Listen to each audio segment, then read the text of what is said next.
ঐতিহাসিক সখীপুর তালতলা চত্বরে কৃষক শ্রমিক জনতা লীগ আয়োজিত আজকের এই জনসভার সম্মানিত সভাপতি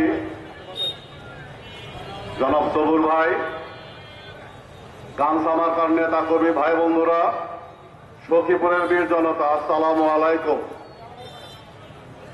৭১-এর মহান মুক্তিযুদ্ধ বঙ্গবীর কাদের সিদ্দিকী বীরুত্তম বাংলাদেশ, কোন বিষয়ে আপনাদের সামনে বক্তৃতা করার মতন স্পর্ধা আমার নাই।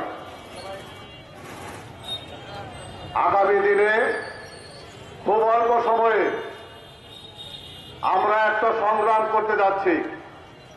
শোষণ বঞ্চনার বিরুদ্ধে গণমানুষের অধিকার প্রতিষ্ঠা করার লক্ষ্যে সখীপুর বাসালের বীর জনতাকে নিয়ে হাজার বছরের শ্রেষ্ঠ বাঙালিদের মধ্যে অন্যতম শ্রেষ্ঠ বাঙালি, বর্তমান ৪৫ কোটি বাঙালির মধ্যে সর্বশ্রেষ্ঠ বাঙালি, ৭১-এর মহান মুক্তিযুদ্ধের জীবন্ত কিংবদন্তি বঙ্গবীর কাদের সিদ্দিকী বীরুত্তম ১৯৯৯ সালের ২৪শে ডিসেম্বর ঢাকার ইঞ্জিনিয়ারিং ইনস্টিটিউটে কৃষক শ্রমিক জনতা লীগের জন্ম দিয়েছিলেন, যার মার্কা গামছা।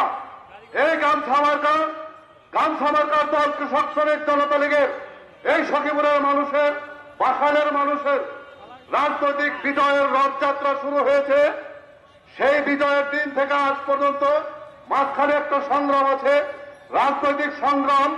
সেই রাজনৈতিক সংগ্রামে ১৯৭১ সালের মতো সখীপুর বাসালের সব মানুষ দ্বিধাদ্বন্দ্ব ভুলে গিয়ে মাথায় গামছা বেঁধে বঙ্গবীর কাদের সিদ্দিকী বীরুত্তমের হাতকে শক্তিশালী করবে, তার পাশে থাকবে। আমরা অন্যান্য উপজেলার মানুষ, সখীপুরের মানুষের, বাসালের মানুষের পাশে থাকবো। ইনশাল্লাহ বিজয় আমাদের হবে, দেখা হবে বিজয়ে। আসসালামু আলাইকুম।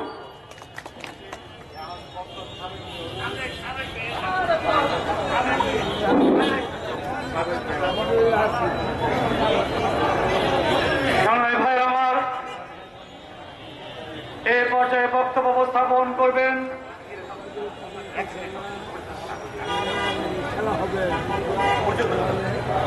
এই মাত্র আমাদের মঞ্চে এসে উপস্থিত হয়েছেন বাসাইল উপজেলা কৃষক শ্রমিক জনতা লীগের সভাপতি,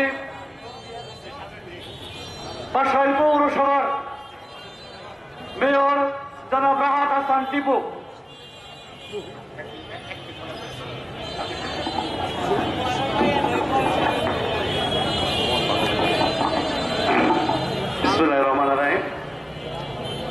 সখীপুর উপজেলা কৃষক শ্রমিক জনতা লীগের উদ্যোগে আজকের এই জনসভার সম্মানিত সভাপতি, এখানে উপস্থিত থাকবেন প্রধান অতিথি হিসাবে মুক্তিযুদ্ধের জীবন্ত কিংবদন্তি বঙ্গবীর কাদের সিদ্দিকী বীরুত্তম মহোদয়।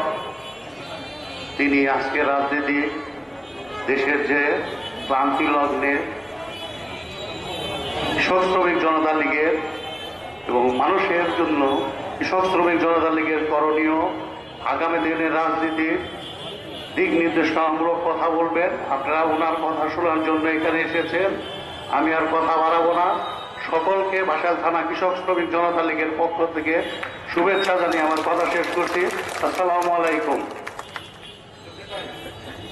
ভাই আমার, এই পর্যায়ে বক্তব্য উপস্থাপন করার জন্য আমি অনুরোধ করছি সখীপুর উপজেলা কৃষক শ্রমিক জনতা লীগের উপদেষ্টা জনাব জসিম